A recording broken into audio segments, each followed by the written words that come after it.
Hello Leo, Sun, Moon, Rising, and Venus Signs. Kumusta kayo? Sana po ay nasa mabuti kayong kalagayan.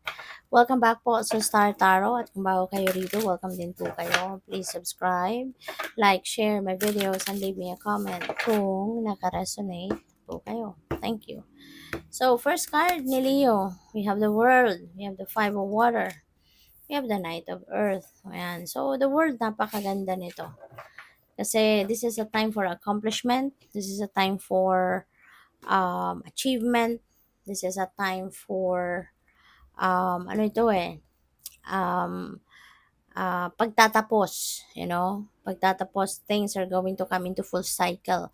Kaya yun ang klaseng ending nito, no? Kasi this is success, no? This is time for success. Kaya kung ano man itong mga pinagkakaabalahan ninyo, whether that is pag-aaral, that is project, mga ganyan, or meron kayong mga task, no? May mga task na binigay sa iyo ang universe. Now is the time that you are going to accomplish them. Panahon na to para kayo ay ma-accomplish na ninyo to. This is the time na matatapos nyo na ito. No? Kaya good for you and good luck. So we also have celebration, diba, na maaring dumating. Maaring nasi-celebrate ninyo yung accomplishment niyo, pwedeng ganun din. Or baka meron kayong si-celebrate na okasyon. No? Meron akong napipick up dito na baka ang iba sa inyo is going to level up your commitment with your person. Baka magpapakasal kayo. Baka yun yung isa-celebrate ninyo. No? So, we also have the Five of Water. Five of Water is about disappointment. Alright? This is about disappointment. This is about regret. Meron dito mga pinanghihinayangan kayo. Meron dito mga bagay na you are disappointed. No? Kasi hindi mo na-meet or hindi na-meet kung ano man yung gusto mo. Meron dito mga sitwasyon na parang may mga inaasahan ka pero hindi nangyari. At nagsisisi ka. Meron kang mga pinagsisisihan na may mga what if ka. No? Siguro naisip mo na, sana ganito na lang ginawa ko. Sana ganun na lang ginawa ko. So, ngayon, meron kang mga pagsisisi. Maybe those are like wrong decisions in the past. No? So, we have forgiveness. Ayan, wag kayong, siguro wag kayong mahiya na humingi ng kapatawaran ng ibang tao. Maaari you have done something difficult or something na baka pinagsisisihan din ninyo, 'di ba?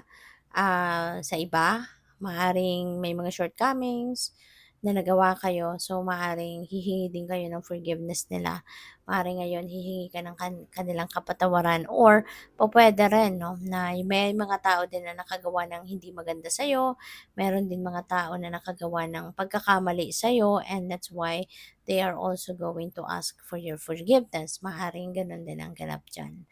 So, we have the Knight of Earth. Ayan. So, some of you, is going to start to be organizing things. Maaring isasaayos mo ngayon kung ano man yung idea mo. Let's say, for example, meron kang gustong i-put up na business. 'Di ba? So, ngayon, ang gagawin mo, you're going to try to gather things, no?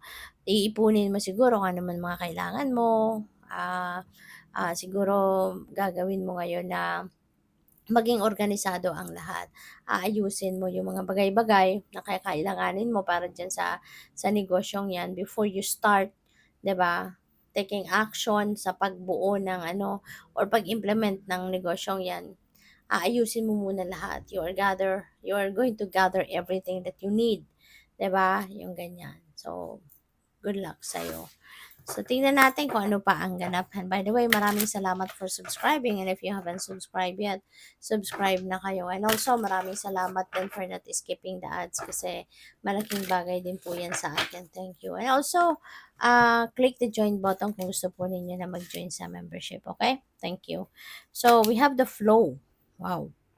So, flow, feeling ko dito, there is a sense of surrender dito sa flow energy na to.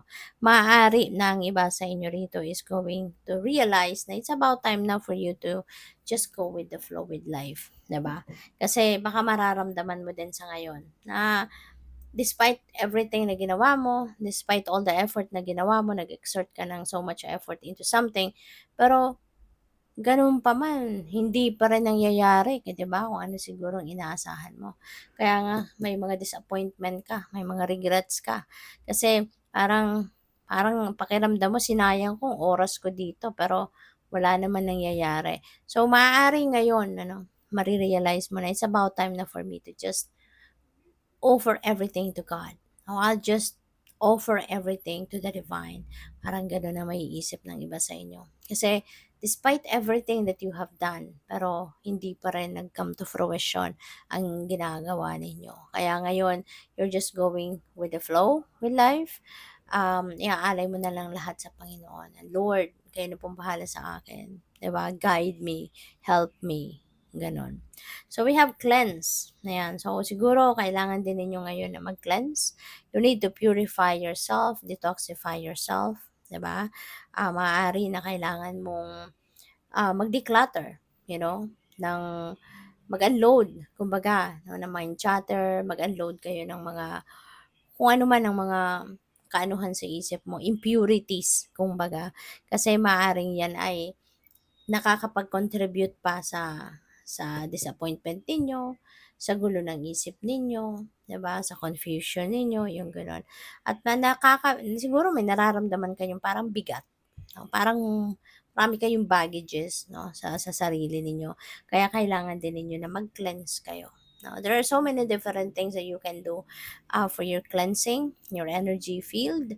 You can do smudging, yung nagpapausok, no, ng herbs, mga ganyan, mga mira, yung insenso, yung mga ganyan, ano. You can also cleanse your energy field, no, with that. Pausukan ninyo yung sarili ninyo kung pwede kayo sa usok ha. Kasi there are so many people as well na may mga respiratory problems, may mga respiratory ailments, may mga hika, COPD, yung mga ganyan ba, allergies, kung may mga ganyan kayo, wag ninyong subukang magpausok kasi bawal na bawal yan sa mga ganyang kondisyon. So, only if you are healthy, only if alam mo na safe ka sa usok, then you can do smudging. But otherwise, you can just use salt.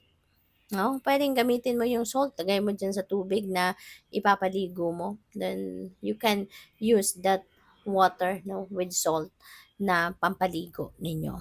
Or, kung meron kayong mga ganito, meron kayong mga, spray, kung meron kayong mga ganitong spray na naglalaman ng ano, ng, mga essential oils or other things, no, na pang-ano 'to, pang pang-replace doon sa mga herbs, no, na sinusunog natin, pinapausok natin. So, you can also use spray ganyan, no, kung may makikita kayo sa market. So, you can also use that, no, kung hindi kayo pwede sa usok.